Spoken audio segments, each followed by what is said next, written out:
Asanti kwa wema na utukufu wako, asanti kwa baraka zako, asanti kwa kutupatia nafasi nyingine tuje tukuabudu. Wewe ni Mungu uliyeumba mbingu na kuumba dunia, na kwa hisani yako vyote vilivyo katika uso wa dunia viliumbika kwa kinywa chako tu na kusema na vikawa. Pia tunakuomba Baba ukaweze kutuumbia siku hii iliyo na utengo wa hali ya juu, utengo wa mafuta yako, utengo wa baraka zako. Tubariki na ubariki kila mmoja. Bariki kila baba aliye hapa, bariki mvulana aliye hapa, bariki kila mama aliye hapa na msichana aliye hapa, wote wabariki kwa njia ya kipekee. Ni katika jina la Yesu Kristo naomba na kuamini. Sema amina. Kama kuna kiti kilicho mbele yako, tafadhali hicho kiti ni chako. It is meant for you. Kusikue kuna mtu ataketi nyuma. Na wewe ni kiongozi, unakaa bahari pa viongozi, na huyo mjeshi aachiliwe atembee kama ako na afya mzuri. Bwana Yesu asifiwe sana. Asanteni sana, naona you are trying to struggle to fit into the new fitting. Mr. Jenga, God bless you. God bless you because I expected some resistance, lakini naona it is like there is a smooth transition from a movement into a church. Praise be the name of God. Thank you for hearing now, because mumekuwa watu wengi hapa, tumekuwa watu ambao tulikosa kusikia sauti ya Mungu. We have been rebellious to everything that God has said, and that is why when you become so rebellious, ukikuwa mtu ambaye hutaki kusikia na hutaki kuambiwa na Mungu anapozungumza, unakuta kuna magumu unayapitia. Wakati Yakobo alitokelezewa na malaika, waling'ang'ana na malaika kutoka saa 3 usiku mpaka saa 11. Na hiyo saa 11 ni wakati alikuwa already ashavunjwa mguu. Bwana Yesu asifiwe sana. So sometimes sisi wa Kristo lazima tufike kiwango ya kuvunjwa mguu ndio tuweze kukaa kulingana na mapenzi ya Mungu. Haleluya. Kwa hivyo ningetaka kutoka leo kanisa hili muwe watu wa kutii. Ni kanisa la kinabii. Tii sauti ya Mungu. Anaponena tii tu. Akisema tukae na stailo hii, tukae tu na hiyo stailo, na utaona baraka zinakuja. Kwa sababu unaambiwa umtii Mungu wako, naye atafanya nini? What? Atakubariki. Baraka zinakuja kutokana na kutii. Baraka za Mungu hazikuji kutokana na jambo lingine lolote. Hata uwe Mkristo namna gani, hata kama uliokoka miaka 100 iliyopita, hata kama nyanya yako alikuwa ameokoka, mama yako aliokoka, na wewe ukajikuta umeokoka, it is zero if you don't obey the word of God. Disobedience causes strife. Mnapokuwa na disobedience kunakuwa na ugumu, strife, mateso, magonjwa, umaskini, no breakthrough, suffering, all manner of things. Munavamiwa na maadui na hamutajua, maana in the first place mulikuwa disobedient. When you are disobedient, you become blind. Hauoni, unafugwa macho na hautaona tena. Maadui watakuja wakae kwa kampi yenu, watawapiga, watawashambulia, mkisema mnaenda tu biguni. Na hakuna biguni saa hiyo. Biguni ilifugwa kitambo na bigu yako ilifugwa. Kwa hivyo disobedience can cost you to delay. Wana wa Israeli kama wangejua wamtii Mungu, ilikuwa tu safari ya siku 8. Lakini iliwachukua 40 good years, and at the end of the day they did make it. Hakuna, ni Caleb na Joshua peke yake ndio walifaulu kwenda. Caleb peke yake na Joshua. Wengine wale walienda kule Kanani ni wale walizaliwa kwenye jangwa. Maana wakati mwingine Mungu anaangaliaga, naona hawa watu hata nikifanya nini hawatasikia, nitawamalizia kwenye jangwa, nizae wengine kwenye jangwa wenye hawana historia ya kule walitoka. Bwana Yesu asifiwe sana. Maana ile kitu imetumaliza hapa ni historia. Huyu kuna mmoja alitoka Full Gospel, mwingine akatoka Deliverance, mwingine akatoka what and what, mwingine akatoka hii, mimi nikatoka huko. Sasa zile my experience tuko nayo ndio imetuchagia kuwa wagumu wa kuelewa. Kwa sababu uko na experience. Wewe ndio unajua venye kuna edaga. Wewe ndio unajua ibada inakuaga hivi. Wewe ndio unajua yule mtu ameokoka anakuaga anaangaliaga jicho yake iko ya blue ama ya yellow, kwa sababu wewe ndio umekaa kwa kanisa siku nyingi. Bwana Yesu asifiwe sana.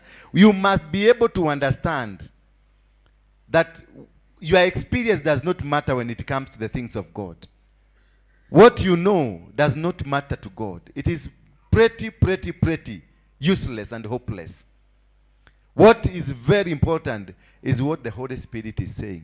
Because everything that you do is connected to God and your prophet. Praise be the name of God. It is connected to God and your prophet. Obey and respect your God so that you can be established. And respect your prophet so that what? You can be prospered. Prosperity for you to grow. Because what you must understand, lazima ukuzwe kiroho ndio uweze kutambua ni nini kimekufuga. Bwana Yesu asifiwe sana. Ndio ujue ni nini baraka zako zinatokea wapi, zinafaa kukuja kutoka wapi. Lazima uwe na kitu kimoja cha kuweza kuelewa kupitia kwa nabii ambaye uko chini yake. Si nabii yowote. Bwana Yesu asifiwe sana. Not any other prophet. The prophet that you are under. Mwenye ambaye unatoa fungu la 10 kwake, mwenye ambaye umesubmit to, ambaye unafanya chini yake na chini ya mafuta yake. That is the prophet the Bible is talking about. Not any other prophet. Bwana Yesu asifiwe sana. Not any other prophet akuja leo niite nabii akuja hapa aanze kuambia inueni mikono yenu juu, I prophesy, amen, I prophesy, leteni shilingi 1000, leteni shilingi, na mnakimbia mnatoa hapa. You are disobeying your prophet. Bwana Yesu asifiwe sana. Any word, any authority, it is based on the prophet you are under. That is the only authority you can take. The rest it is to listen and choose the words. Uchague ni nini utabeba na nini utawacha. Lakini si kila mtu akikuja hapa kwa sababu nimempatia microphone aanze kukuatabiria, naona miaka yako itakuwa nini nakuwa na saa hiyo na kibio na ekelea pesa hapa. That is the beginning of your suffering. The day you find yourself, any man or any woman akiingia kwa maisha yako, amekuja amekutabiria, unakibia kwa mfuko unatoa pesa, hujui kwanza. Fanya utafiti. The Bible says, test every word. Even the word I'm speaking to you, test it. Understand. Follow me as I follow Christ. Don't follow me because I'm going. If I'm not following Christ, don't follow me. Bwana Yesu asifiwe sana. So be cautious. Be cautious. Hilo neno nimekuwa nalo kwa muda. Na nimekuwa nikiuliza Mungu, nilizungumze ama niache kulizungumza. Naye Mungu akaniambia leo ndio wakati mzuri, because this is the day we are learning about how to win spiritual battles. Ni vipi ya kushinda vita vya kiroho. Bwana Yesu asifiwe sana. Na mambo kama hiyo nimetaja hapa, ya kukibiria mtu yote ambaye amekuja kwa sababu amejiita nabii na unampatia pesa yako, hujui kama ni nabii wa ukweli ama ni nabii wa ushetani. Kwa sababu utatoa shilingi yako 100 na iende aibebe aipeleke, mtaanza kulia. Na kanisa kutoka siku hiyo linaanza kulia. Bwana Yesu asifiwe sana. Si watu wote wanapatiwa. Si manabii wote ni manabii. Bwana Yesu asifiwe sana. Before you came na ukakaa chini yangu, tumekaa na tumetembea na wewe. You have something that you can say, hapa nimeona Mungu. Lakini sasa huyu mjamaa leo amekuja hapa na nimemkapatia microphone na ameanza haleluya, ninaona watu wakibarikiwa, amen, naona watu kila mtu ndio hiyo. Sasa hiyo hata kusimama kwa viti mnasimama, anasema kila mtu leta 500 hapa. Naona watu hata wengine hawatoagi, wanatoa 500. Ni kumaanisha kanisa hapo hakuna kanisa, you are just dead. Bwana Yesu asifiwe sana. If you cannot, hapa nikuambie sasa, kanisa inataka shilingi 10,000. Niwaambie wekeleeni pesa, muone ni 250, 230, 220, 220 tumewekelewa hapa. Kukuja huyu mjamaa asimame hapa. Bwana sifiwe. Ninatangaza kuna baraka inaanguka. Kuna neema inashuka leo. Kila mtu atoe 500. Uone 500 zikianguka hapa. You don't belong here. Bwana Yesu asifiwe sana. You don't belong to your father. I am not your father. Because if I was your father, you could have heard my voice. But if huyu mtu amekuja nje na amekuja na umesikia sauti yake, amesema toa 1,000. Unaona maelfu mpaka watu hawatoagi. Unaona babu ametoa 2,000. Sisemi utoagi, ni example nimepatiana. That is means this is not a church. I'm not your father. Kwa hivyo any fatherly blessing will never come to you. Bwana Yesu asifiwe sana.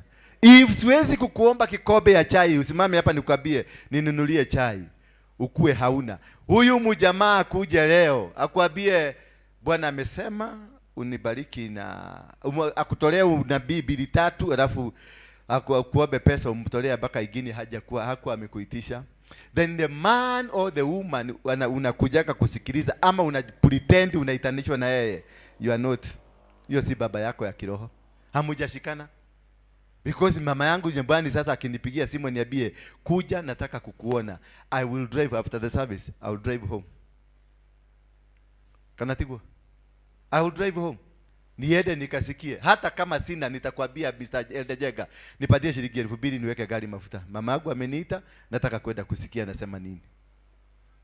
Bwana Yesu asifiwe sana. Lakini mama yangu akiniita, nimuulize mama unatakaje ukwenda gatia? Aniambie kwenda gaoke mete. Ni pesa kwenda gagutumire. Huyo si mama yangu. Kwa sababu I'm valuing money than her. So if you are not able, the beginning of the winning of any battle, spiritual battle, lazima urespect yule mtu muko na yeye. Ule mtu uliamua maisha yako ya kiroho umempatia, you must respect that person. Otherwise ukatoa. Sasa hapa niwaambie mtwe. Juzi hapa tulikuwa na issue ya nyumba kubwa sana. Tumeletewa shida hapa sana. Na watu wengine wanataka tutoke hapa, wengine hawataki tutoke hapa, wengine wanataka tufukuzwe, wengine hawataki tufukuzwe. Tulikuwa na hiyo issue. Na nikaambia watu tuchage na tukachaga haraka na tukapata pesa. Ile ilikuwa inaitekana. Kama sigi mungetoa, ningejua hapa sina nini? Sina watoto. Ningeenda kutafuta watoto kwa sababu baba yangu akiwa na shida nyumbani anaitaga. Nyumba kama inatoboka mabati, anaita nani? Anaita watoto wake, wanakuja. Lakini ukakuta baba ameruka kwa neighbor, ameenda kwa watoto wa neighbor, anawaambia nisaidieni hapa. Kuna laana inatembea jani ya watoto yake. Na ndio hiyo shida inawakuta. The day you realize that you can give out to somebody not your father, then that is not your father. You must repent. Na kama umewahi kwenda hata mahali ulikuwa zamani, umewahi kukua na ukaenda misbehave, badala ya kupatia giri moja baba yako ya kiroho, ukapatia rafiki ya baba yako ya kiroho, wewe you are just a religious or a religious prostitute. Let me use that language. Religious? Hapana. Orphan ni mwenye hana baba na hana mlezi. Lakini huyu ana pretend yako na baba, lakini ako na kababa kengine. Kababa kengine kakikuja, huko ndio anakimbia, ndio anamuita daddy. Daddy wenu akikuja, huyo si daddy. Then you are a religious prostitute. Wewe ni jagiri tu ambayo inarukaruka hapa, inarukaruka hapa. Stick to your father because it is only your father that is carrying your blessing. Praise be the name of God. I am the only, that is why you are called ukuje ukae chini yangu.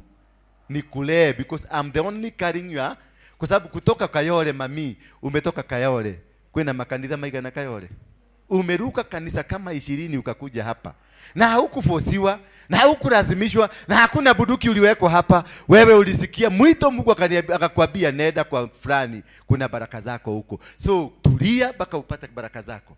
The day utaona umekuja hapa nimeleta mgeni umemchangamkia kuniliko, umebeba laana.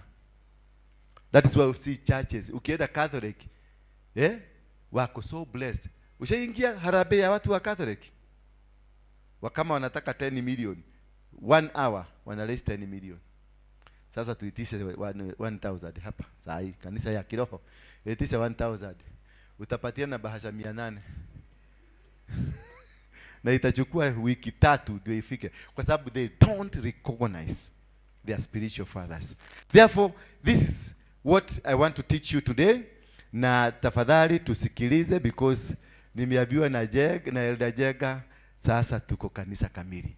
And I want to believe nyinyi yote mtakuja back, na nitawaita mkuje niwaachilie baraka zenu. Mkuje mrepent, kwa sababu ni wengi wenu hapa.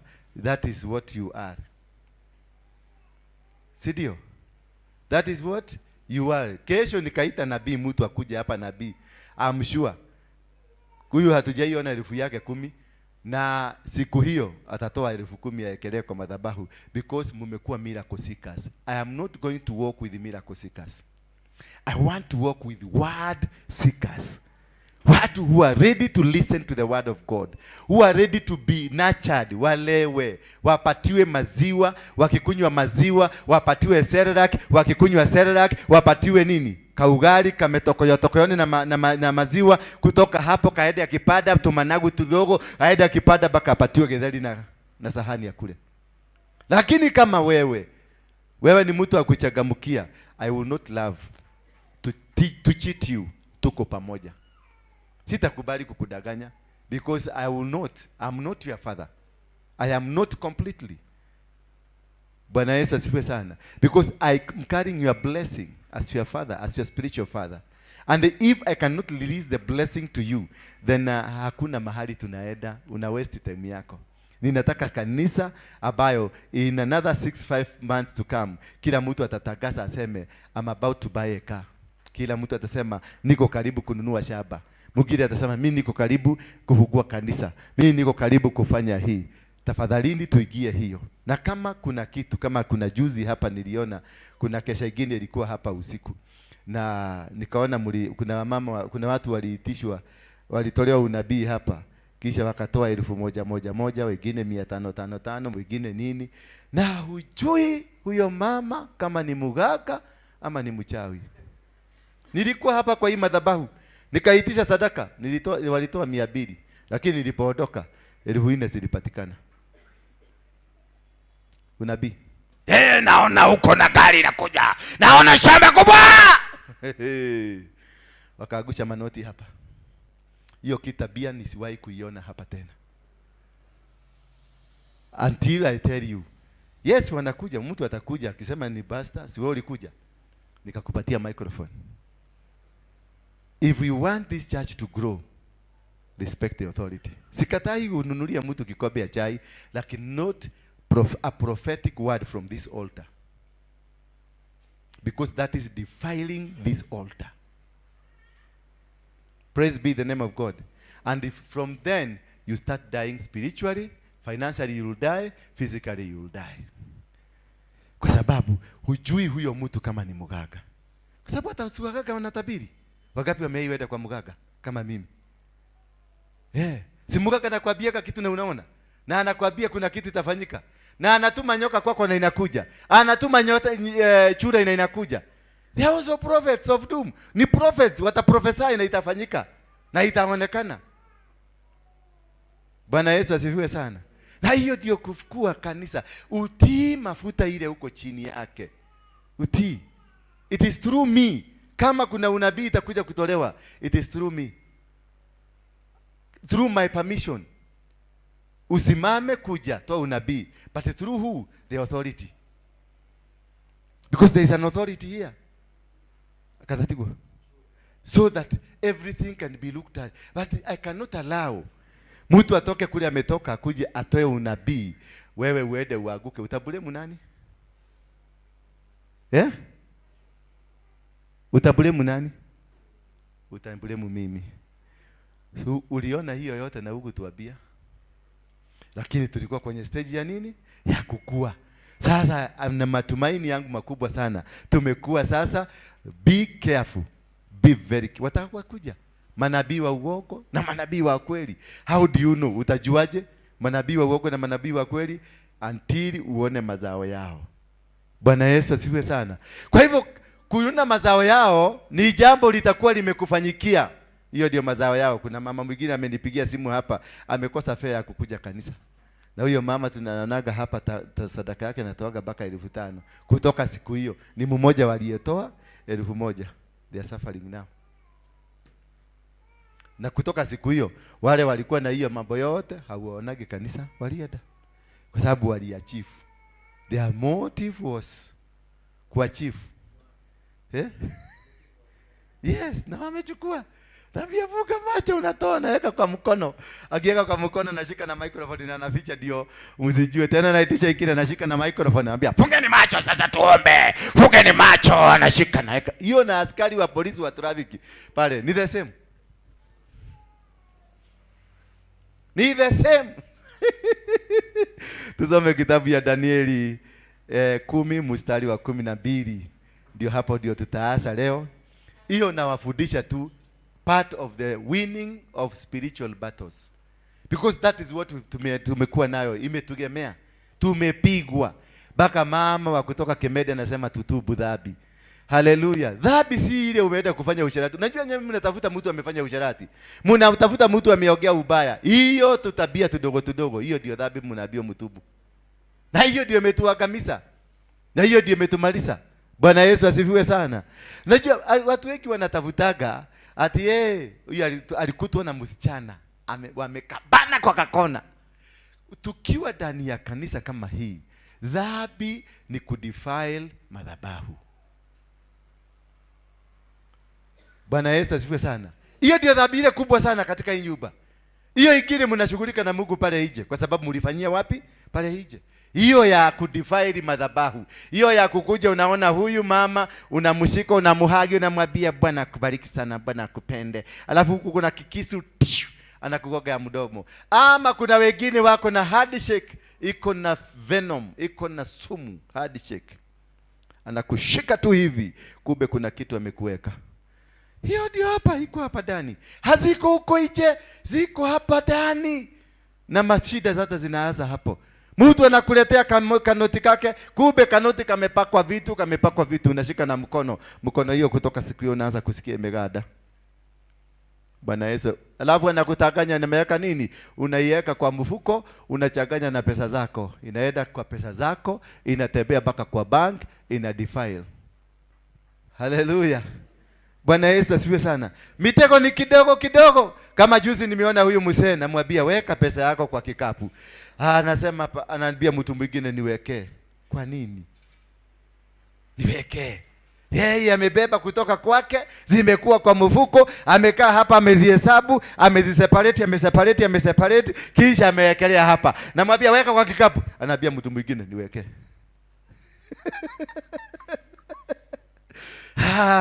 Unaangalia, si kupenda kwake, ni imani aliyonayo. Na hiyo imani lazima sasa tumsaidie kuelewa. Hivyo si vizuri kama umebeba sadaka, iweka kwenye kikapu, maana kwenye kikapu ndio tumetenga kwa shughuli hiyo. Na mmoja kule ametoka, labda wameambiwa usiweke kwa kikapu, wewe unawekelea kwa meza. Ako sawa. Hajafanya makosa, lakini hajafuata mipangilio venye inapangiliwa. Bwana Yesu asifiwe sana. Hiyo ndio nataka tufundishane na tuelewe. Na kwa sababu those are the small things, the spiritual mistakes that we make, that will make us be defeated in our spiritual warfares. Hallelujah. Then he said, that is Daniel 10:12. Then he said to me, do not fear, Daniel, for from the first that you set your heart to understand, and to humble yourself before God, your word were heard, and I have come because of your words. Hallelujah. That since ile siku ulikubali kukaa na ukakuja na ukasalenda kwangu, huyo ni Mungu anasema sasa. Then he said to me, do not fear, Daniel, and for from the first day that you set your heart to understand, from the first day ulitaka kufundishwa. The setting your heart to understand ni wakati ulikubali kufundishwa, wakati ulikubali kukaa chini ufundishwe chini ya mafuta ya Reverend ama Apostle Waruinge. So wakati ulikubali kukaa chini juu ya madhabahu haya uanze kufundishwa, that is the beginning of your wisdom, the beginning of winning your battles. Praise be the name of God. This is the beginning. When you fast that you set your heart, and it must come from your heart. It must not come from anywhere. Haifai kukuja from your experience. Kanisa yetu hatukuwa tukifanya, kanisa yetu ilikuwa ikifanya nini? Kwenda hiyo kanisa yenu mlikuwa uende ukakae huko, kwa sababu that is where your heart is. Bring your heart here. For us to win any battle, your heart must be here. So that whatever you do according to the will of God. Whatever you do according to the calling, because every minister of the word has a calling. And every minister of the word that has a calling, ana calling yake kulingana na venye Mungu amemuita na ile direction amempatia atakuwa akifuata. Wale watu walikuwa wanafuata Musa, walikalishwa chini na Joshua, wakaambiwa tena, sasa mimi si Musa, mimi ni Joshua. Kwa hivyo sisi tunaenda battlefield, mundu kumundu, kugogana na wakachapana na wakafaulu. Lakini Musa ukimwangalia wakati alianza na miracle, alikuwa anaulizwa na Mungu, ni nini huko kwa mkono? Ni vibo, agusha chini, inageuka inakuwa nyoka, inameza. Wanastuka, wanafuata barabara. Akaenda kidogo, akaambiwa nini? Akaambiwa sasa goga hiyo maji, ikagogwa, ikapasuka, barabara ikatengenezeka. Hiyo ilikuwa Musa. He dealt in miracles. The calling of Moses was not the calling of Joshua. Joshua required intelligence of God. Alihitaji intelligence ya Mungu. Ndio alikuwa anamwambia, nenda uambie watu waende Isiri nyuma na wengine wazunguke upande ya mbele. Sasa wale wataanza vita ni gani? Ni wale wa Isiri upande ya nyuma. Alafu mkiona wamewaona, nyinyi mutoroke. Alafu hao wengine na nyinyi mkuje mkichoma. Hiyo ni intelligence ya Mungu. Lakini Musa hakuwa na hiyo, hakuambiwa hiyo. Musa acted on miracles. Ya kuweka watu baridi. Una imagine mtu ameagusha kamuti kameanza kumeza nyoka zingine. Hivyo na zikamezwa na zikaenda. Mahali popote alienda akapatana na mtu wa Farao, akaambiwa ingia kwa jiko, chukua jivu. Akaambiwa chukua jivu. Akashika jivu hivi, akaambiwa rusha juu. Aliporusha juu, hiyo jivu ikafanyika inaitwa nini?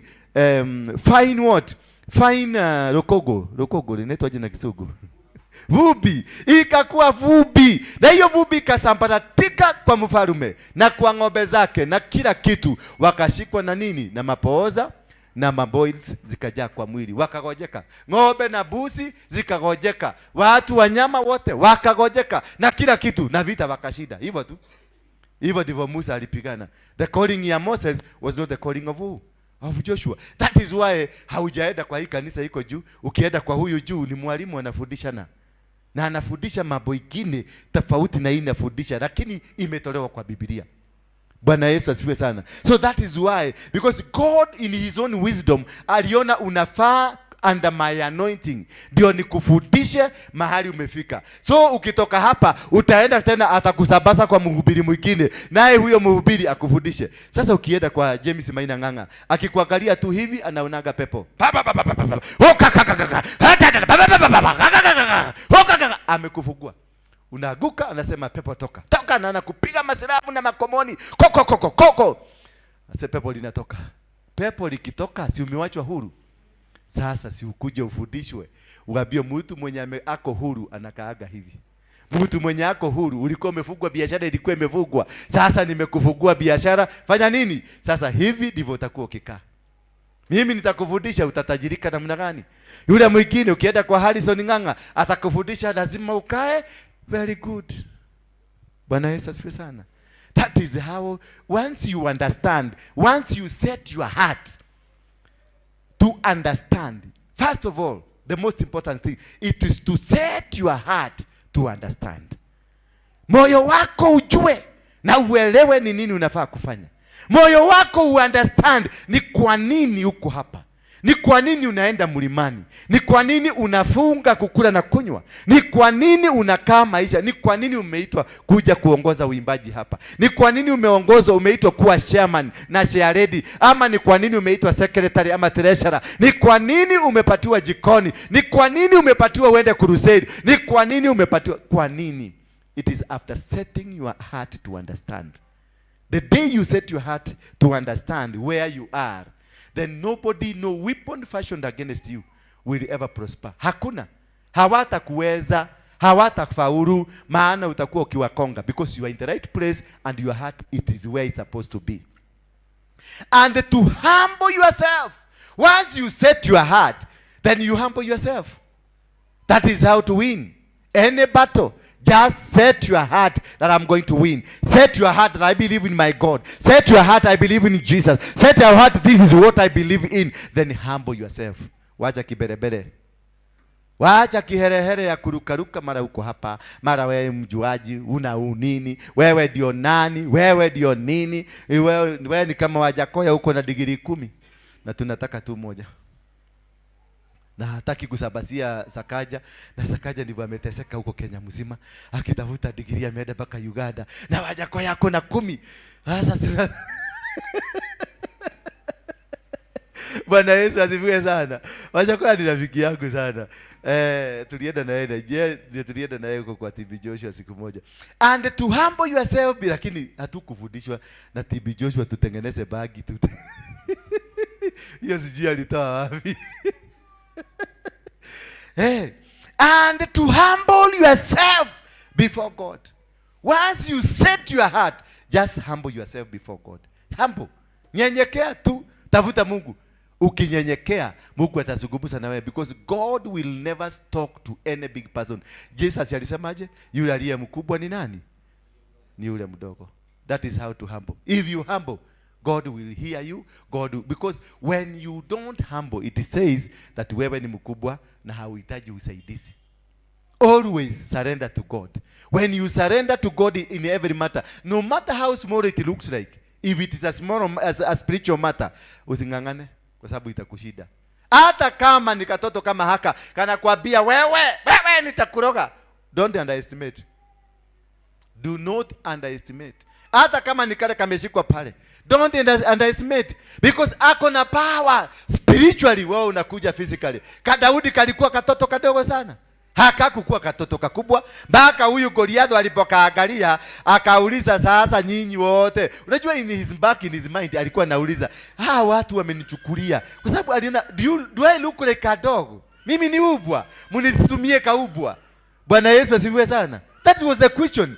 Mimi ni umbwa, munitumie kaumbwa. Naye ule Daudi alikuwa anajua hangangani na mwili, ndio maana alikuwa hapo, na akajua this is a spiritual warfare. Na ndio akaenda kwa Goliath akamwambia, mimi wewe utakuja na mwili wako, lakini mimi nitakuja na baba yangu ya mbinguni. That is how he won it. He interpreted, akajua huyu Goliath si Goliath, inside him there is a power.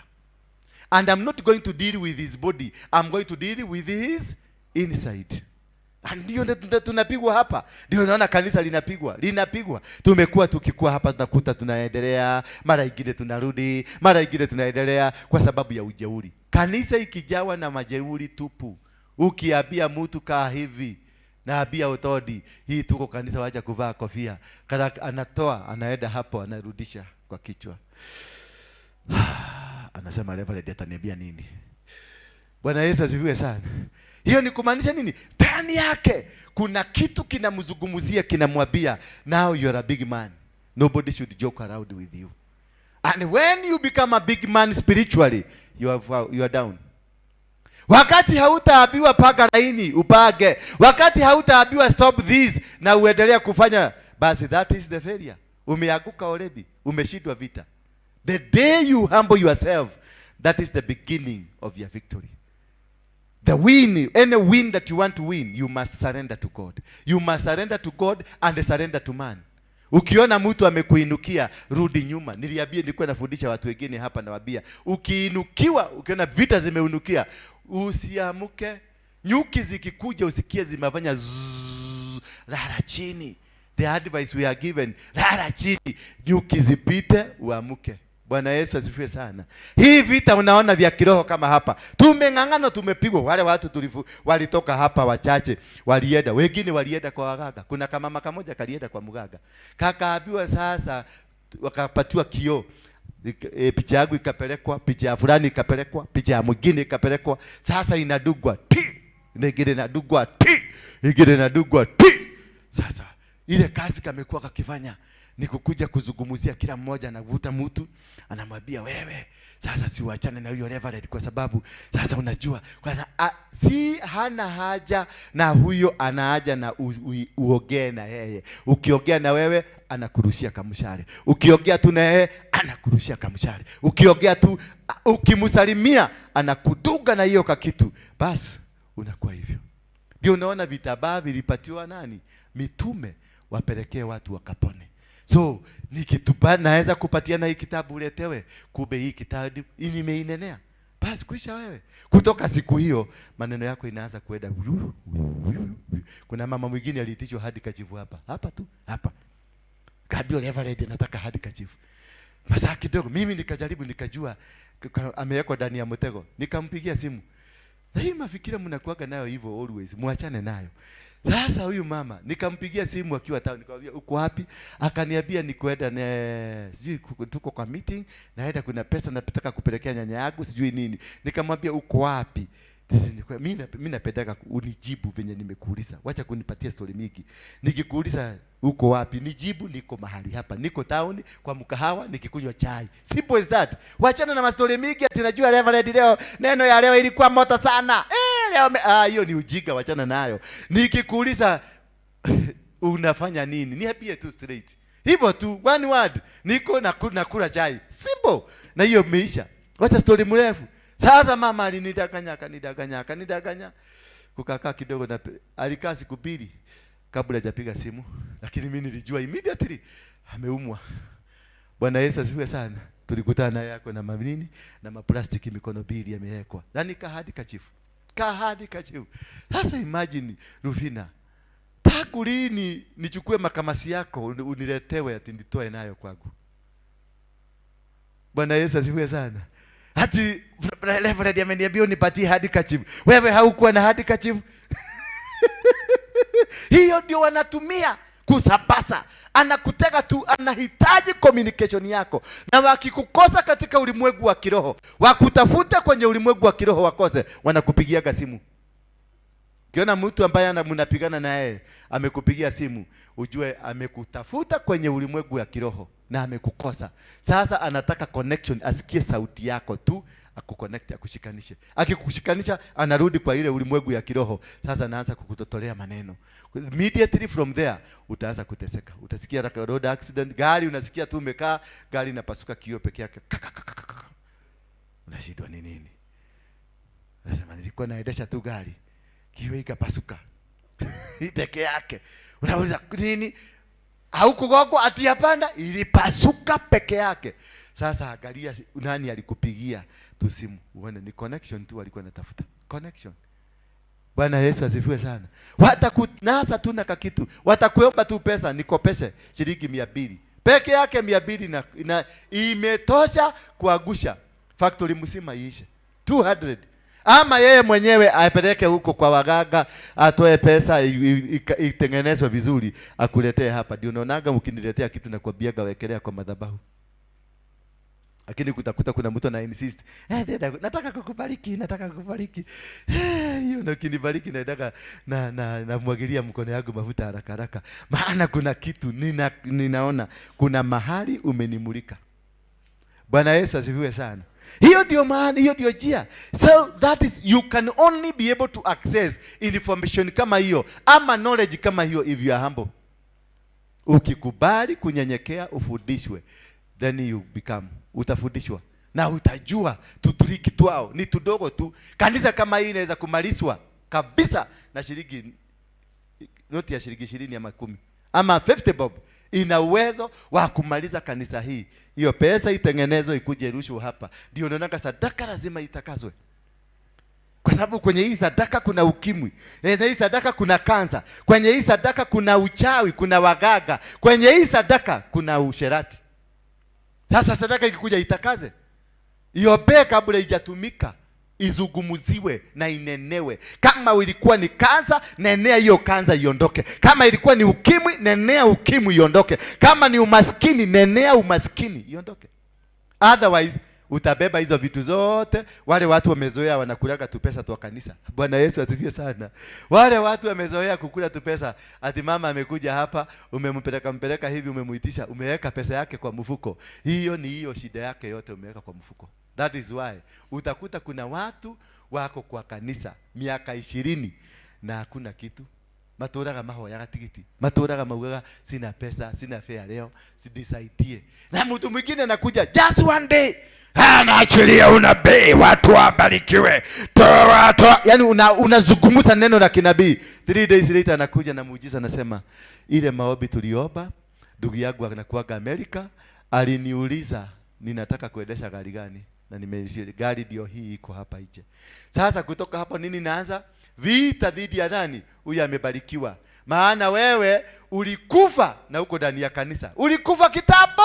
Sasa wewe unaonaga mtu akibarikiwa unaona ni shetani. Unaona mtu akienda kuinuka unaona yeye huyo ni mtu anatumia uchawi. Ukiona mtu ameinuka ni mtu wa vulimaso, ni devil worshiper, ni Illuminati. Ni kwa nini? Because you died. Ulikufa kitambo. Bwana Yesu asifiwe sana. Na ulikorogwa tu na kakitu kadogo tu, tamaa na ujeuri na ujuaji. Sasa mtu yote akibarikiwa, ndio unaona kanisa, mtu akikuja mara 2 3 mnaanza akiongea na reverend kidogo, mnaanza kusema na maradhaka, naona venye wanacheka na reverend, anataka reverend. Sasa badala ya kuombelea kanisa, mnageuza maombi yenu kupigana na huyo mtu. Haleluya. Mnangangana. Baba nafunga. Sasa hiyo wewe umekuliwa na shida, ni kama kuguni iko kwa mwili yako. Kazi yako ni kufukuza watu kwa sababu reverend atatogoswa na huyo mama. Sasa unataka kuniambia reverend, niko na miaka gapi sasa? Mtu amefikisha miaka 40. Ndio anaweza kutekwa hapa. Ni mimi nitapenda kama ni huyu mama tuende na yeye. Ni mimi useme ati huyu mama anaweza kuniagusha. Ukikuidhia huko hivyo uteteko. Hakuna mtu ana uwezo wa kuagusa mtu. Ni mimi na wewe. Kwani kuna mtu anapelekaga mtu mwingine kwa rojini? Ni roho inakupeleka kwa rojini. Ni roho inakwambia katoa pesa ulipe rojini. Hakuna. Ni roho inakwambia ingia chemist nunua condom. Hakuna. Ni wewe ulijitakia na ukajipeleka wapi? Kwa sababu kuna mlango ulifungua wa kiroho. Ndio kwa maana unachezewa akili na shetani. Bwana Yesu asifiwe sana. So once you identify and know these things, Ruvina huwezi kuniangusha. Ndio kugoithia. Kana kugoithie? No. I can't. Ni mimi nitakuwa nataka. Mimi ndio nitafungua zip. Tuende huko. Hapo ni kuanza kukupatia mistari ya shetani. Bwana Yesu asifiwe sana. So it is not about that kuna roho alirushiwa hapa, ni wewe. So once you humble yourself, you will be able to recognize wanafanya nini na wamepanga namna gani. You will be able to know, because when you are humble yourself, unakuwa ready to hear. Ready to hear the information from God. Ready to hear. Any humble person anasikiaga. Wakati Jehoshaphat waliambiwa, mnakuja kushambuliwa. 2 Chronicles chapter number 20. What he did, he humbled himself. Alinyenyekea mbele za Mungu, akaambia watu wote waende fasting. Kila mtu, jamii yote wakaambiwa sasa tu humble. Wekeni magunia, wacheni biashara, wacheni haraka, wacheni panganga, tupige magoti. Lakini walikuwa na uwezo. Wana wa Juda walikuwa na uwezo wa kupigana na Wamoabi na kumaliza. Walikuwa na uwezo wa kupigana na Waamori na wamalize. Lakini aliposikia wanakuja kuwapiga, he humbled himself before God. Na akaanza kuambia Mungu, si ni wewe ulifanya watu wetu, wewe mliongea na Abraham rafiki yako, hawa watu tukakuja hapa. Si wewe ndio ulituondolea hawa watu. He humbled himself. Hakuenda kuambia majeshi makomanda, prepare. Munasikia kuna tumutu tunakuja kutoka pande hii. Hakuenda kuambia hivyo ati kuna maandui wanatupangia. Hapana, he humbled himself. Alihumble na akapiga magoti na akaambia watu, let us fast. Twende fasting. Na watu wote wakaenda fasting. Kutoka hapo akawaelekeza watu wote kwa nyumba ya Mungu. Wakaenda kwa nyumba ya Mungu. Walipoenda kwa nyumba ya Mungu, hapo ndio kulitokea nabii anaitwa Jahaziel. Akawaambia sasa hakuna kupaga, msiende kununua silaha. Tengenezeni timu inaitwa praise and worship. When you humble yourself, you surrender to God. Unamwambia Mungu, mimi sina uwezo, wewe ndio una uwezo. Wakati Mungu aliona hawa wamesarenda na wamesema hawana uwezo, aliwaambia go and raise a praise and worship team. Ndio unaona praise and worship team yetu ina struggle through mtu anaitwa Rufina na Mama Beatrice hapa. Na wasipojua hivyo wataendelea kustruggle. Humble, Beatrice, just humble. Mungu akuinue. Ruvina humble. Hiyo vita yote ilitoka hapa. Kwa sababu uko na destiny. Hata ukitoka hapa uende kwa Harrison, utoke hapa uende kwa Mboiro, uende wapi, upande madhabahu tu, vita itainuka. Humble now. Defeat, shida hiyo, ushinde hiyo kitu, ukishidie hapa. Humble and let God akupropel. Ukienda kama umeitwa, hata utoke hapa uende madhabahu gani, utakanyage madhabahu hiyo, utangaziwe, waambie sasa kutoka leo utakuwa ukifagia madhabahu. Vita vya kimadhabahu vinainuka. Si lazima ukuwe ati kwa mchungaji fulani useme ati nilienda hiyo kanisa nikavamiwa, nilienda hiyo kafanya nikapatana na hapana. Ukiona ulienda na ukakubalika kwenye madhabahu, ujue na ukaanziwa vita, ni vita vya kimadhabahu. Hata utoke hapa uende America, the same problem utaipata. Because hiyo inaitangwa destiny battles. When you are under the destiny battles, it will attack you wherever you go. Under any authority utaenda kukaa kwao, itakuattack. Na hautafaulu kwa sababu usipo understand. And you can only be able to understand if you set your heart to understand. Then number 2, you humble yourself for God now to come and reveal himself to you. And inaendelea kusema humble yourself before God. God, your words and okay.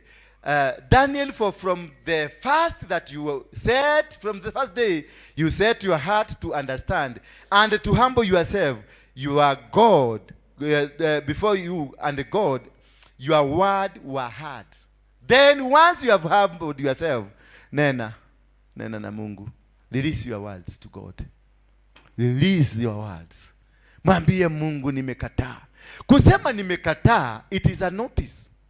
Umemwambia, you have notified God, I have refused. So what?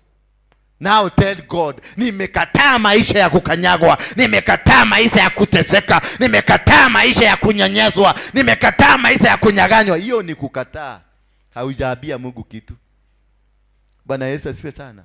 Once umesema nimekataa, ni kumaanisha I want to humble down. Once unatangaza unaambia nimekataa, unaambia Mungu sasa niko tayari kulala chini. Una humble chini, kisha ukiwa chini venye nimekuta kanisa mzima ilikuwa imelala chini, then you make your petition to God.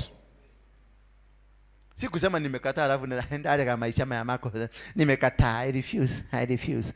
Hiyo ni kelele unafanya. Hiyo ni notification ya kuambia matatu kuinua mkono hivi matatu isimame, lakini hujui kama inaenda Dadora.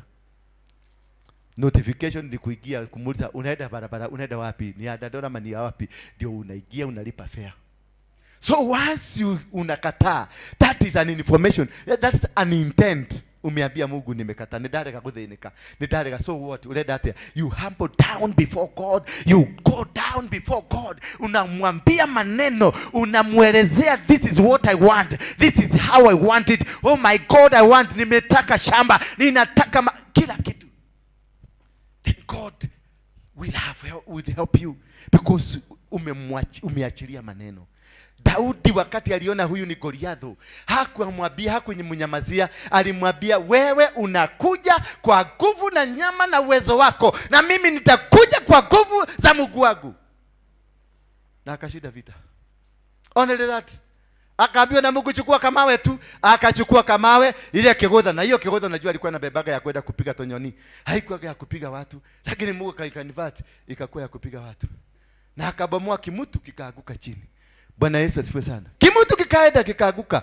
And that is how you are able to win this battle.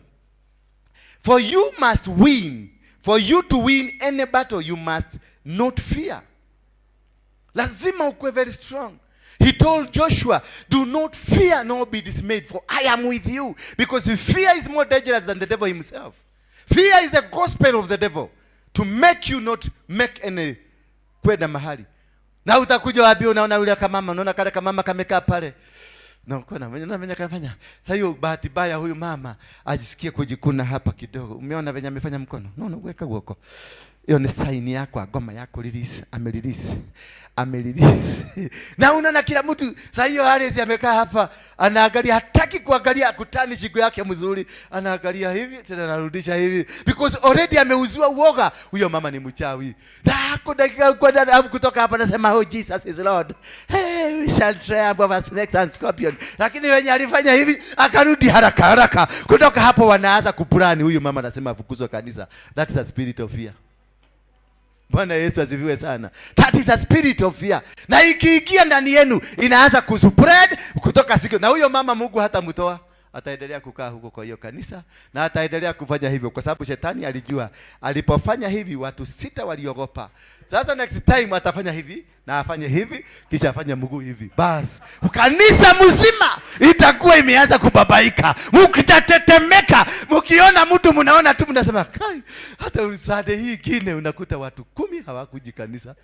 Hiyo kanisa ni ya madevo. Na ni kitu kidogo because of fear. That is what has led us to suffer. Unaenda kwa sababu ulikuta kakaratasi tu kamefugwa na ni mtu alikuwa amebeba tubako ya maniolo. Amebeba akaenda kubahati mbaya kwa geti ya kwenu ikaaguka wakati alikuwa anatoka. Sasa amuka asubuhi, Karo akienda kazi, amuka asubuhi, akwenda kufungua mlango na neighbor alikuwa na kirosi, akaagusha kai. Upepo likatakie, linakarebo kasa, liketere katarabo kaya, liketera bazaka. Hii plot lazima nihame. Alafu bahati mbaya kabuni yenu inaenda chini, haina mishahara, hamujalipwa mishahara. Kai, inasemekana wameroga. Wameniroga. Unapigia mama yako simu, kai, nichokelile, nikakuta kakitu kamefugwa na nilipokaangalia kalikuwa na kichwa ya nyoka.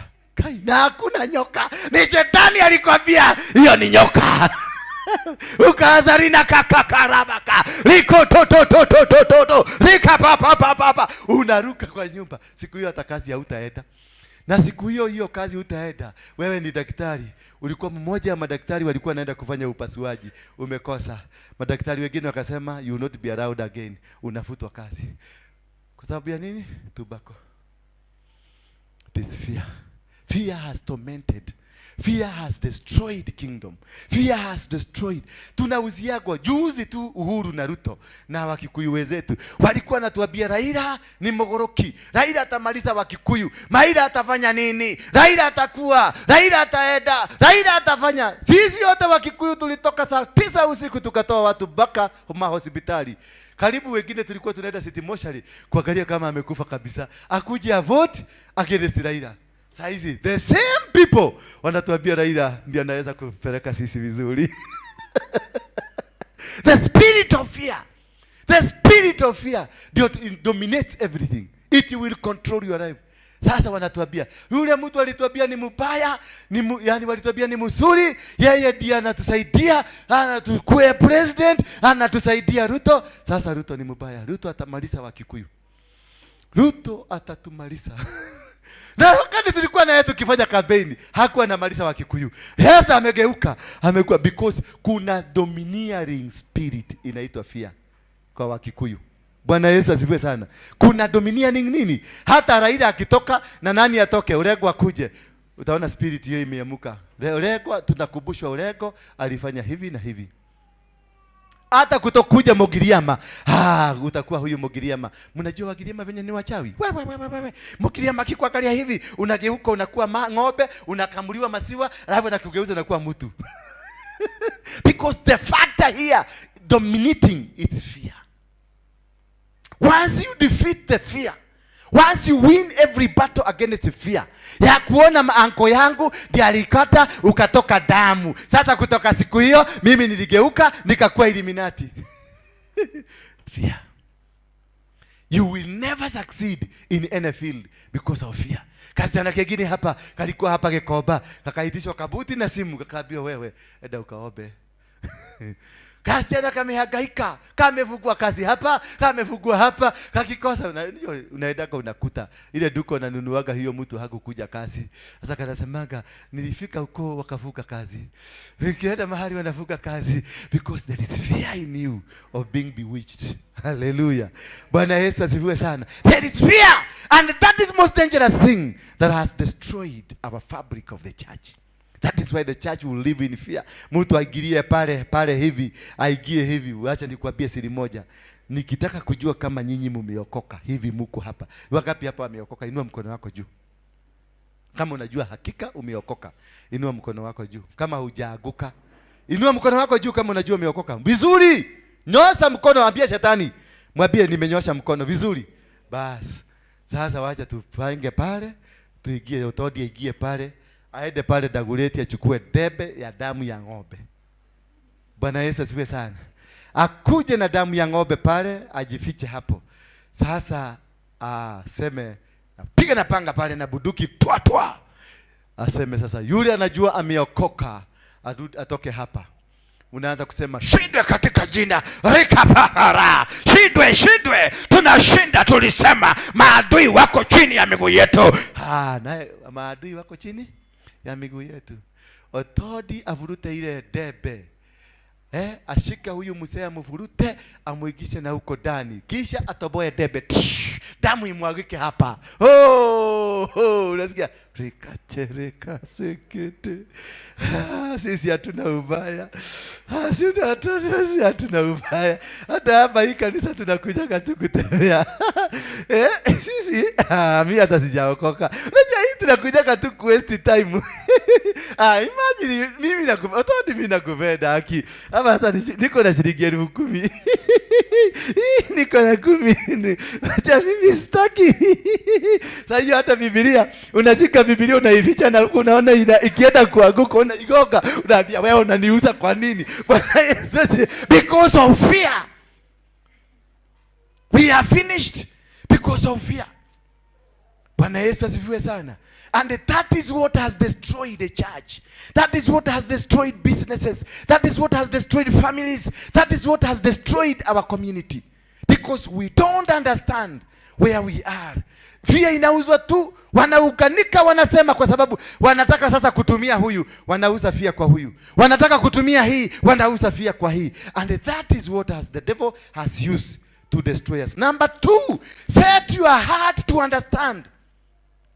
If you don't set your heart to understand God, then you are not going to make it. These are tools for you to win. 1, you must conquer your fear. Number 2, you must set your heart to God. When Joshua was told, aliambiwa do not fear, usiogope wala usifadhaike. Naye kwanza Mungu alimwambia ya kwamba Musa ambaye alikuwa kiongozi yako amekufa. Ndiye alikuwa anaongoza hawa watu. Sasa jitayarishe. Nukiangalia Joshua aliishi kwenye tent all his life. Maisha yake aliishi kwenye tent akimwomba Mungu na akimwabudu Mungu. That is why God chose him, because he had set his heart towards God. He had set his heart towards knowing God. That is why we come to church, not only on Sunday. You must be in church every day. Jioni tafuta wakati 1 hour kuja omba. Mahali popote you can turn it to be a church. Like a Muslim. Wa Muslim saa 7 ikifika hapa ije anatandika mkeka because ameset his heart towards his God. Bwana Yesu asifiwe sana. And that is the only way we can be able to conquer. When you fear not. Then number 2, you set your heart. Number 3, humble yourself. Number 4, speak it out. Number 5, persist on your prayers. Persist on the prayers. Endelea kuomba, hivyo nimeona leo mkiomba. Tuendelee kuomba. Make much of your time.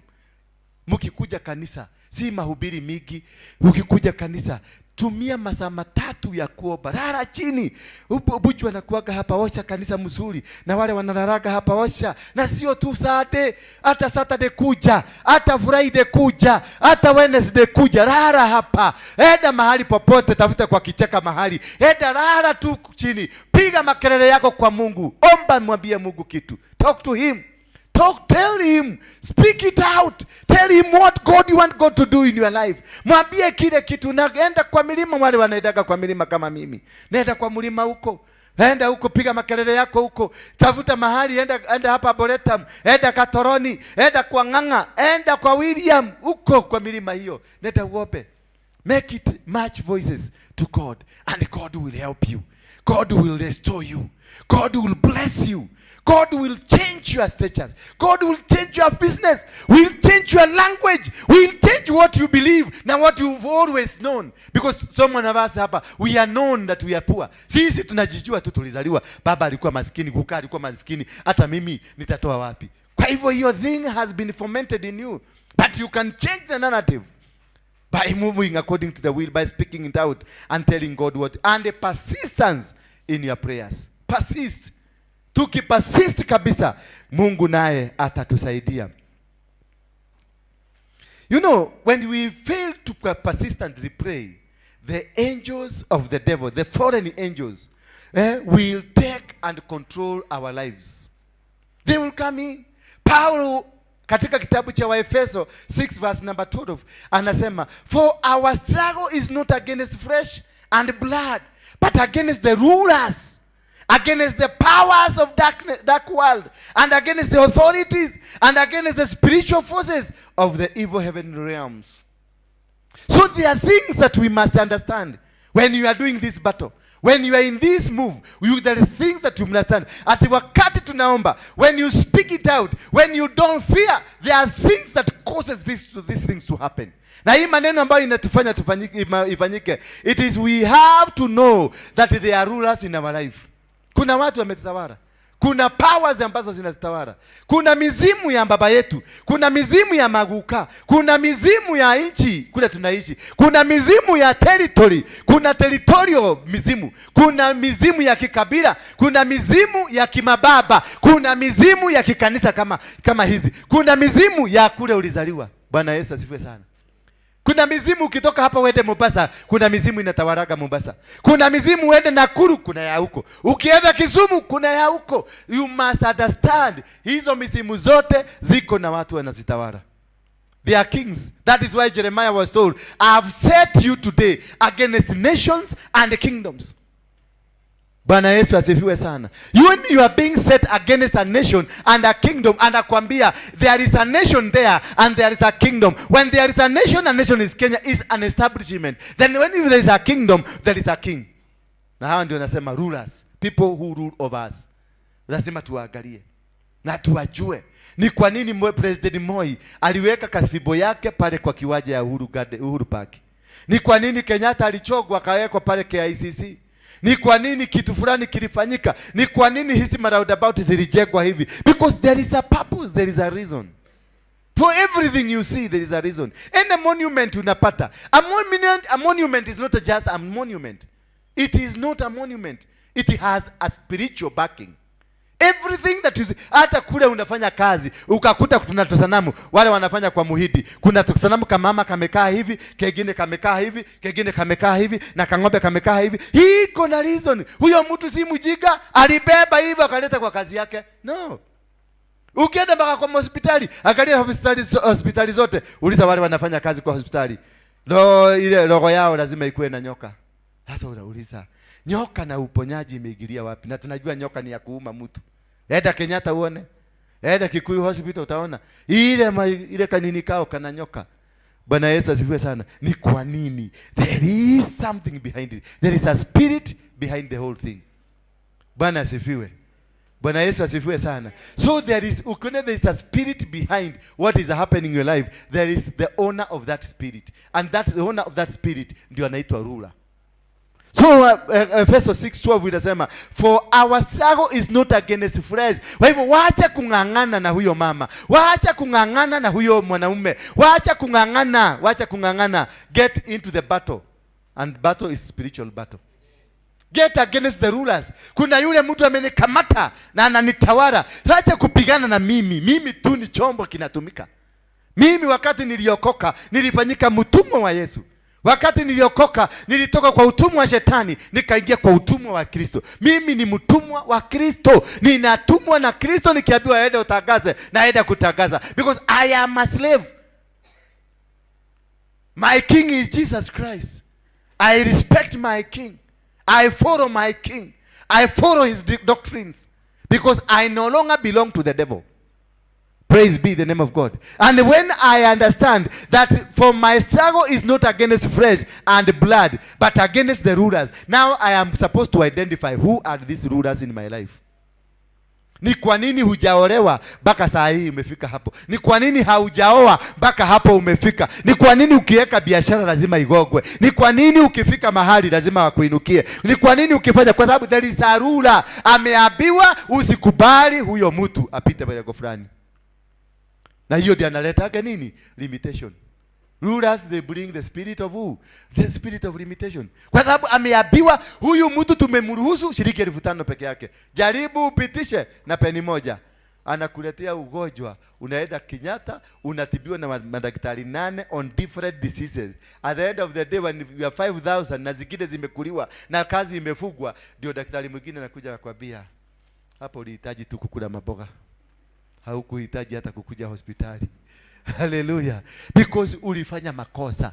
Ulipitisha limitation yako. Ulitafuta pesa, umewekewa shilingi 10,000, ukajaribu kuruka na peni moja. Hapo ndio vita inatokeleaga. Na ndio unakuta safari. Familia kama yetu, unakuta familia yenu, kuna mahali familia mzima inafikaga. Ikijaribu kuruka, inainukiwa as a family na inarudishwa chini. Kwa sababu yule mfalme anaulizagwa, hawa watu walipitaje? Wakati Danieli alikuwa naomba for 21 days, alienda siku, Biblia inasema ya kwamba siku ile ya kwanza aliomba ndio vitu yake iliachiliwa. Lakini mfalme wa Persia akakuja akakamata. Kuna watu hapa vitu zenu ziliachiliwa kitambo, lakini mfalme wa Persia amekamata. Wewe unang'ang'ana tu hapo, ukipigana na neighbor, ukipigana na wafanyikazi, ukipigana na mpasta yako, ukipigana na huyo mwanamke, ukipigana na huyo mwanaume, na vitu ziliachiliwa na zimeshikwa na mtu mwingine anaita mfalme wa Persia.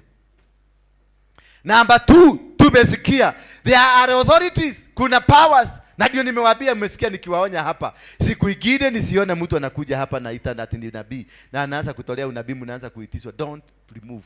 Akutolea unabii, lakini kama ni kutoa, toa kwa authority ile uko chini yake. Bwana Yesu asifiwe sana. You don't give to another authority, because when you give to another authority inaitwa subordination. Umedefy. Bwana Yesu asifiwe sana. Because kama alisimama kwa authority hii akatoa unabii, it is through this authority hiyo unabii imetoka. So to the same authority you give.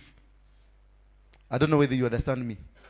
To the same authority you give, but not the speaker. Mimi ndio ni mimi mwenye authority, ndio nitarudi hapo nikuje nimwambie mtu wa Mungu kuja, I want to bless you. Umenielewa hapo? Kwa sababu mitego mingi tumewekewa. Kwa hiyo manabii wanatoka Nigeria, Ghana, wanakuja wanapora wa Kenya, wanahepa. Ujaingia kanisa Mgana mwenye amekuja kupora, anaitisha conference wa Nigeria na Mgana we anaongea, unajua anaongea kama computer.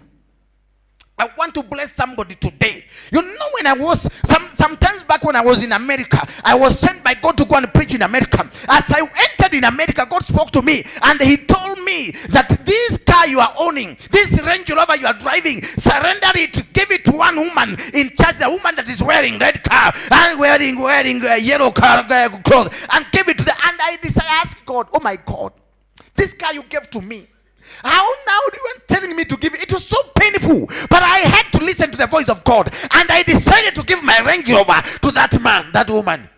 And after 20 minutes, I received a call. Looking at it, I wondered, this call is from Canada, and I have no connection in Canada. Then I picked the phone. I heard it is the Prime Minister of Canada calling me that he has been instructed by God to send $50,000. Sasa ukisikia alipatia na gari president wa Canada na hakuna president prime minister, akapiga simu ama ni Trump, secretary wa Trump. Sasa kama ulitoa gari, secretary wa Trump akapiga simu, ni nini uweze kupatiana? Munaporwa. Jamaa wanakuja. Kuna kanisa moja siku moja pale casino ile ya Patini pale, na pale Patini ya Westland Kulikuwa hii nyumba ilikuwa inaitwa Casino, imebomolewa sasa. Sasa tulienda conference, ilikuwa ya Mugana. Kumbe target yake alikuwa anajua kila day of the conference I'm going to raise 2 million. Na alikuwa anachoka. Anapeana mahushuhuda venye alipatiana kifunguo ya gari kikakuja, akapatiana hii kakuja, akapatiana nyumba yake. Sasa alikuja akapatiana nyumba yake in the capital city of Ghana, Accra. I gave it out to an old sickly woman. And then I was called from UK, Central London, the street where the Queen passes. Then I was given 2 flats for free by God. Wamama wa Kenya wanapenda kubarikiwa. Wanapenda kubarikiwa. Hawapendi kustruggle. Sasa akasema nao, baadaye akasema, give me. Where are the ashes? Where the ashes? I'm looking for quick ashes. Where are the ashes? Come for here. Give me 20 chairs. 40. Give me 40 chairs. Put it at the altar. Akachukua mafuta, akamwagilia altar. Pick it. Akaleka viti 50 kwa pulpit. Akaambia mtu mwenye anajua ana uwezo wa kutoa 50,000 before the end of tomorrow. Akalie kwa kiti. Wa mama, unaona ile tulikuwa tunakimbia unaambia mkae chini, unakaa unakuta mmekalia kiti mkiwa watatu.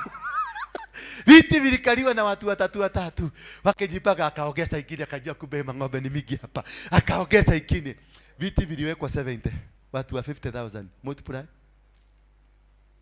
Multiply. Wewe mtu wa biashara multiply. 3 point. Alitoka nayo that night. Na kulikuwa na Mkenya hapo. Alikuwa na nena. Neno linatoka, unasikia linatoka na masikio, lingine linatoka na kichwa, lingine linatoka na mapafu. Neno la Mungu. Jamani, nilimpatia lift. Mimi nilimbeba nikampatia lift kutoka hapo nikamfikisha pale. Nikampatia shilingi 1,000, nikamwambia mudhagai, endo kakunywe chai. Mugana amebeba. That is how we are depleted. Jipo ndivyo tunanyang'anywa na wanaenda na wanakuja tena courageously.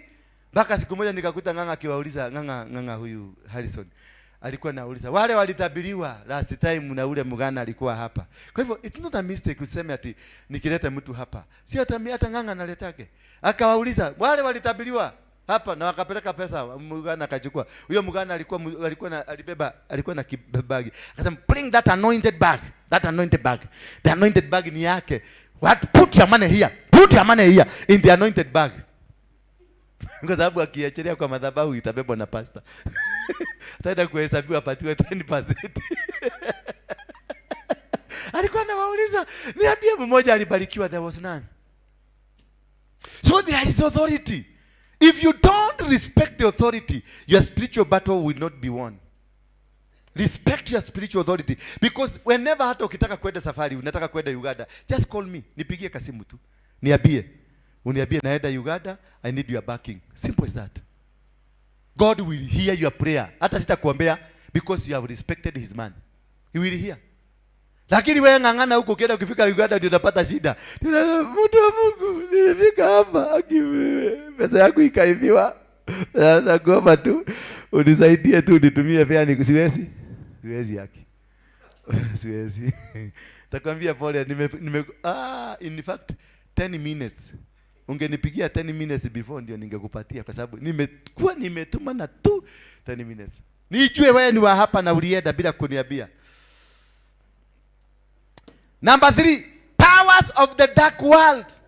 Those are the battles. Kuna powers zinajificha. Ziko hapa tu, ziko za dark world, za Illuminati. Mtu anakuja hapa ni mshirika. Lina kabosheketeria. Lina mamoria, mamanaka linakata, linaye, linoboza. Hapa anatoa hizo zote, lakini inside ni diviner. Those are the dark world powers. Zinafanyika within you. Na hutajua. Bibi unakuta ni bibi, lakini si bibi, ni mchawi. Mfanyikazi si mfanyikazi, ni mchawi. Unakuta pasta si pasta, ni mchawi. Unakuta mshirika si mshirika, ni kamchawi. Powers of the dark. Unajaribu hii kazi haifanyiki. Unajaribu hii kazi na ule mtu unaambia kuombe, kumbe ni mchawi ndiye anakuroga. Naambia ale si hoera tu, ndio kuhoera. tena anajua basi nimekakamata. So it is very important to know whom you share with. Wale watu mnaenda kukaa nao kuomba pamoja nao is very important. Tulikuwa na mama mwingine hapa juzi, tulikuwa tunaenda kule mlimani. Tukachangamkiana na wamama hapo wengine. Bwana hapo tunaenda mlimani tunaenda kuomba. Lakini nikaangalia nikaona hapa kuna shida. Nikaanza kuwatolea, mimi nikaambia mimi nitakuwa nikiwatolea sadaka kwa sababu niliona hawa wamemalizwa. Yule anatoa sadaka anakuja kwanza yake ameiweka kwa bahasha. Anaiwekelea hapa kwa madhabahu. Na amekuja kuamaliza. Na alifika huko saa 12, nyinyi mnafika saa 3. Ameteka nyara na amekamata ardhi na amepiga huko mlima wote ameukamata. Sasa kufika huko, mimi nikaangalia hawa watu wamelalishwa. Nikawaambia, sasa nikienda kuomba na narudi naambia nimewatolea sadaka naituma kwa baba yangu ya kiroho. Kwa sababu ili kifo ilikuwa imeachiliwa. Na ilikuwa waachiliwa watu 3 hapo. Nikatoa sadaka nikapiga hiyo kifo. Bwana Yesu asifiwe sana. Because of what? The spirit, the powers of the darkness. Ziko. They will follow you to where you go. They will follow you to any village. Wherever you go, whatever you call yourself. Hata ufanyike nani, they will follow until where they get you. They will never abandon you. Wanakuweka tu hapo karibu. Angalia Kamusime sometimes anakujaga. Ni mtu mzuri sana. Lakini unasikia stories za kwao. Kuna dada yake anakuaga mchawi. Ni kweli? Ni kweli Kamusime? Ametoa mangombe. Si ndio? Ametoa ngombe huko. Sasa anataka kukumaliza. Alafu jishikanishe na huyu uone. Ndio wenyi tere naona kama udo. Koma ndo kawage gwetikia. Power ile power itakumaliza because you are trying to liberate. Wenyi tere huko. Atinaona mbembe. Hiyo ndio naambia chukusa yule mama mko na yeye. Chukusa yule mwanaume mko na yeye. Kwa sababu huyo mwanaume anaweza kuwa amebeba mahirisi. Yeye ni muganga. Yeye ni ako na powers zake. Shikana na yeye. Hakuna siku utafaulu. There is no single day. Uko tora nigo yu hakuna kiero getune. Kuna mama wa atekona kiero getune. Kuna mama wa kiaredi. Sasa ati huyo ukizaa na yeye mtoto wa kiume unakufa. These are the powers of the dark. Noke manyete. Nagiye koko.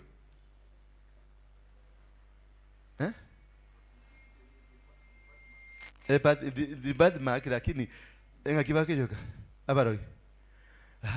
Sasa ndio hiyo inakuaga hivyo. Sasa utakuwa ukisema attention no wakiaroge tu mkishikana unakufa. Na ni kweli kwa sababu ya belief and the dark is of forces. Ukitashikana na hiyo mwanamke mnazaa. Mwanaume unasikia alikufa. Unasikia wanaume 6 wamekufia kwa mkono ya huyo. Those are the powers of the dark world. They will continue following you because you believed in them.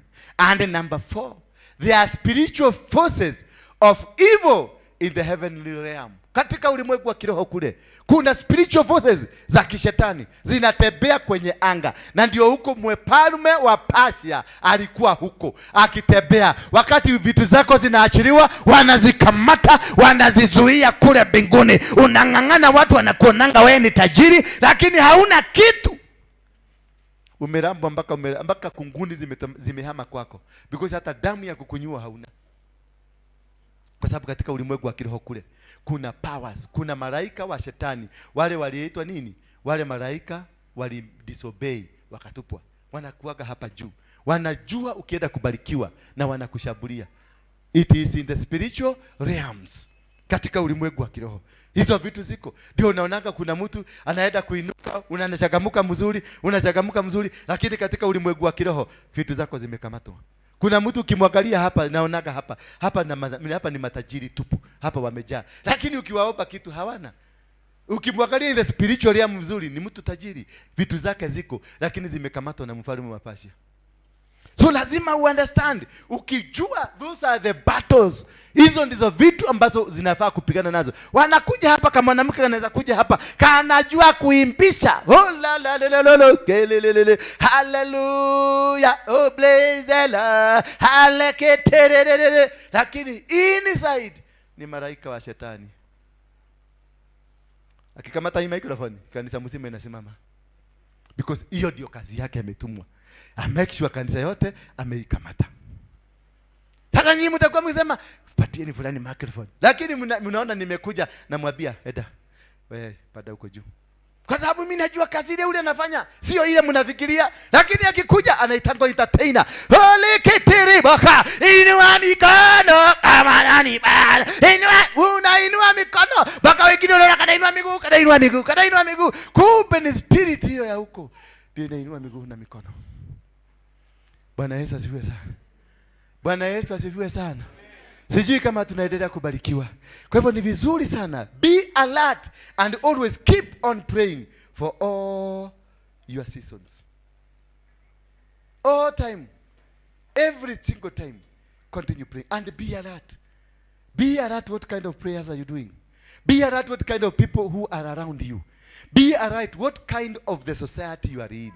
The day you realize the kind of people muko na wao, the kind of society ule uko ndani, you will be able to win every battle that is ahead of you. Control your minds, because through your mind, the devil is always there to attack us. The devil is always there. He will use our mind. He uses, nikitaka mama kama huyu, ni mind itaanza. That's the next. Tune mind yangu na mtoa nguo kila kitu na tune kila kitu. Sasa tukienda huko nishamalizia because I had set my mind.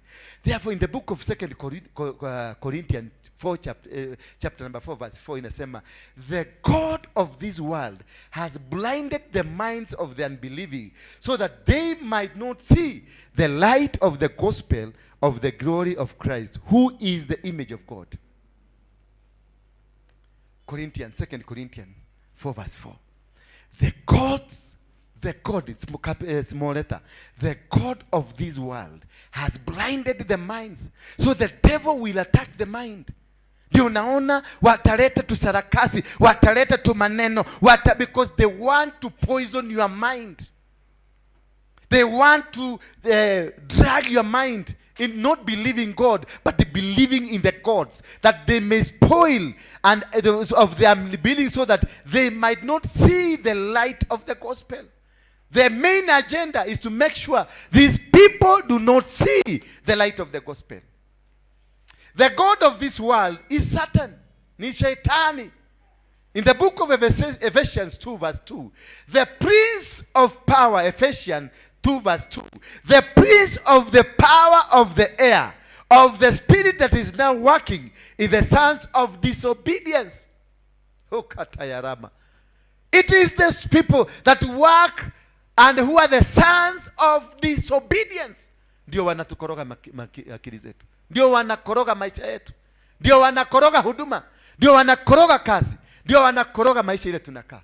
Because these are the sons and daughters of disobedience. Ukiona mtu ni mang'aa kwa kanisa, ukimwambia afanye hii hasikii, ukimwambia tuende hapa hataki, ukimwambia kazi ile mkubwa anafanya si kuombea kanisa, anaombea reverend akuwe bwana yake, anaombea yule msichana akuwe bibi yake, anaombea huyu mama akuwe bibi yake, then that is a son and a daughter of disobedience.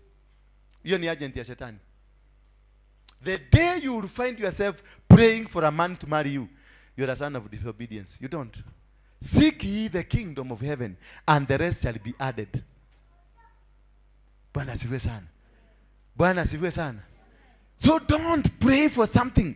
Don't pray for that big duka. Don't pray. Just seek the kingdom, and it is righteousness. The rest will be given to you for free. Zitakuja. Maana Solomon didn't ask for anything, but God gave him everything. Solomon did it because he sought the righteousness. Alitoa sadaka, alitoa dhabihu ya ng'ombe 1,000. Walichinja mpaka damu ikawafika kwa miguu. Ilikuwa na flow mpaka ikafika kwa miguu. 1,000. When God came akamuuliza unataka nini? Alimwambia tu na kutukuza Mungu. Wewe ni Mungu mkuu. Hakuna Mungu mwingine kama wewe. Ulimbariki baba yangu. Ulifanya mimi tu kile kitu nakuuliza tu. Unisaidie nijue kuongoza watu hawa. Mungu akashindwa. Huyu mtu atajaitisha kitu, akamwambia hata hizi zingine zote nimekupatia. Until today hakujatokea mtu mwingine kama huyo. Mimi nitatoa ng'ombe, nataka kutoa ng'ombe 1,500 ni mshide. Hakujai, there is no record hapa duniani mtu mwingine ametoa ng'ombe mingi, ni Solomon peke yake. Mimi nitazitafuta. Nitatoa 1,500 nimupite. Lakini mabibi msikuje. Hiyo wisdom yake silifanya mabibi wakuwe wengi.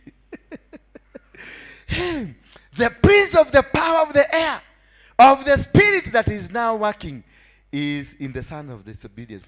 Those controlled by him are hostile towards God.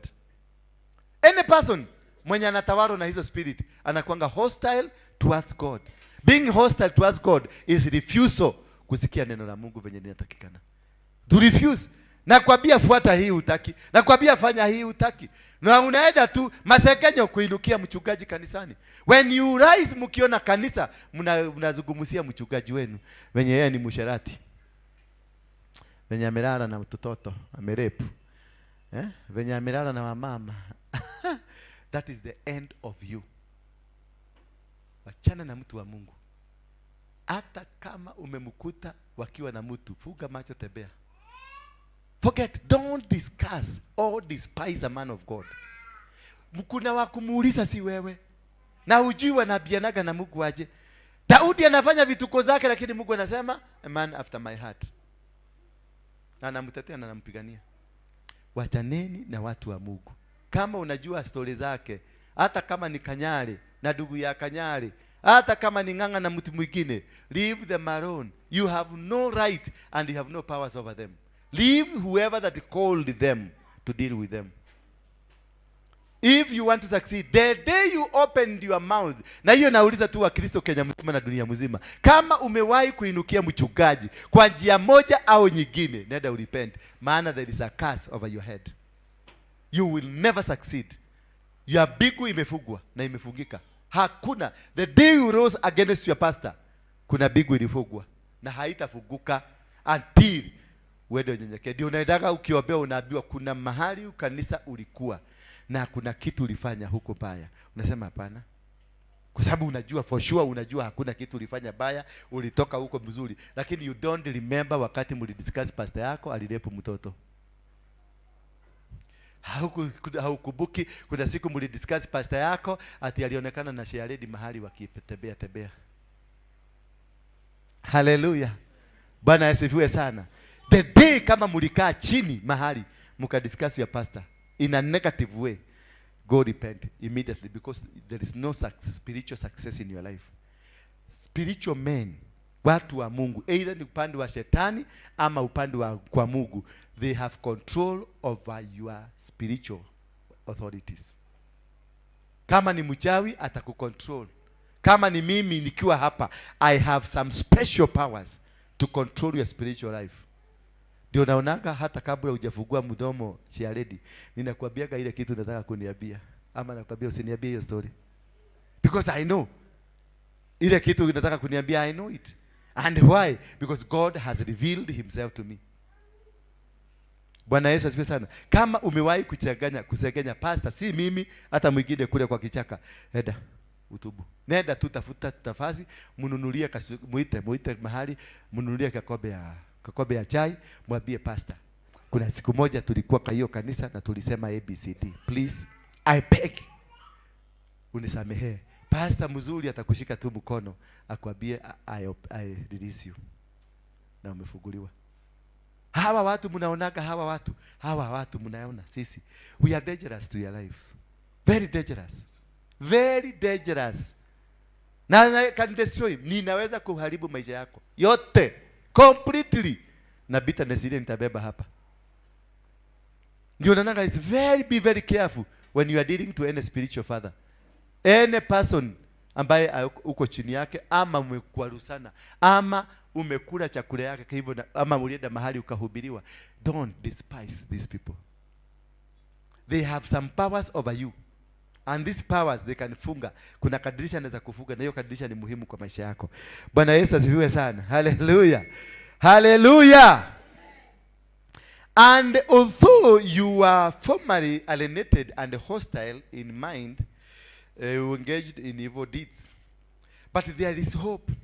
In the book of Colossians 1 verse 22, yet he has now reconciled you in his fleshly body through death, in order to present you before him holy and blameless and beyond reproach. There is hope. My dear friends, or in all things ambazo nimezungumza, there is hope that this God died, this Jesus died. Yet he has now reconciled in you his fleshly body through death, that he gave his only begotten son, that he might die so that we may be reconciled to his kingdom. Ndio turegeshwe. Be careful. But though, even if we have been reconciled, we must be very careful in what we are doing. Tukue watu careful so that we can be able to become winners in the kingdom.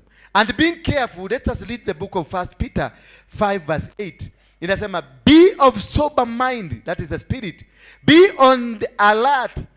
Your adversary is the devil, prowls around like a roaming lion, seeking to devour someone. Anazunguka shetani, seeking to devour somebody. Ako hapa. Hata kama mbarikiwa, hata kama ninawaombea, hata kama nimefanya whatever I've done, the lion is still. Inazuka, hiyo roho iko hapa ikitafuta. Be careful with whoever you are dealing with. Be careful with what you saying. Be careful in where you go. Be careful in what you do every time. Don't allow yourself to be used. Show love to everybody. If for us to win and conquer these problems and challenges, we must be able to show love. And I believe and I trust from today, this church will be a lovely church. A church of love, a church of caring for one another. And you will see what kind of blessing that God will bring to you. In the book of John 13:35, by this all men will know that you are my disciples if you love for one another. By this, every person in the world, they will know you are indeed the disciples. You are my disciple. You can only become a disciple of God if you love and if you care for each other. But if you don't love, if you don't care, and if you don't move the direction of Mungu, hakuna siku utafaulu. Maana you don't resemble God. You are not a disciple. You are not a disciple of God. You must love and care. You must cherish one another. You must look at your friend from the inner part of your heart that this is a son of God. This is a daughter of God. Huyu ni mtu wa Mungu. Huyu ni mtu ambaye anastahili kuitwa kama ni mtu ameumbwa na mfano ya Mungu. Usiangalie mtu naona na chuki, huyo mnaona kama atainuliwa. Mtu akiinuliwa hii kanisa tumpende. Mtu akibarikiwa wachana na hiyo mtoto. Mtu akiinuliwa hii kanisa tumpende. Mtu akifanywa jambo huyu mpende. Mpende. Ukiona ninabarikiwa, nipende zaidi na uniombee, lakini usiende huko kuniombea. Bwana Yesu asifiwe sana. Usiende kuniombea mabaya, niombee mazuri every other time so that I can be able to move forward. The devil wants to look like the world. So in the book of Revelation, I may end there, Revelation chapter number 12 verse 10, there I heard a loud voice in heaven saying, now the salvation and the power and the kingdom of our God and the authority of his Christ has come. The authority and the kingdom has come. Let's walk in the kingdom of God. Let's live in the kingdom of God. And forever, amen, tutashinda. Tukiishi kwenye ufalme, tukiishi kwenye upendo wa Mungu, tutashinda na tutashinda vita vya kiroho. Vita vya kiroho havina nguvu, havina uwezo, havina mamlaka. Hakuna kitu kinafaa kutushinda. Maana we have been told that we shall triumph over snakes and scorpion, na hazitatuumiza, maana tuko na uwezo kuliko wao. It doesn't matter what they say about you. It doesn't matter what they do about you. And your God will bless you. May God bless you today. May God bless you tomorrow. May God bless you forever. Tusimame tu niwatolee baraka, niwanenee baraka tunapoenda kwenye. Wewe ambao unatutazama, weka mikono yako kwa njia ya kupokea. Just hebu pokeeni baraka, pokeeni baraka. Baba wa mbinguni, aishie mbinguni, abariki njia zako ukitoka hapa. Abariki njia zako ukienda mahali popote. Siku ya Jumatatu ikubali. Mahali popote utaenda ukubalike. Lolote utakalolifanya likubalike. Maadui waliokuinukia wasambaratike. Mipango ya shetani juu ya siku ya Jumatatu yote na ikasambaratike. Maadui ambao wamekuwa wakizunguka wasikupate. Maeneo yote utakayoyafika, mahali utakanyagisha miguu yako na ipate baraka. Siku ya Jumanne, Mungu na akupatie kibali cha watu na yeye mwenyewe. Upate kibali cha binadamu na upate kibali cha Mungu. Chochote ambacho kilikuwa kimekataliwa na mfalme wa Persia na kiachiliwe.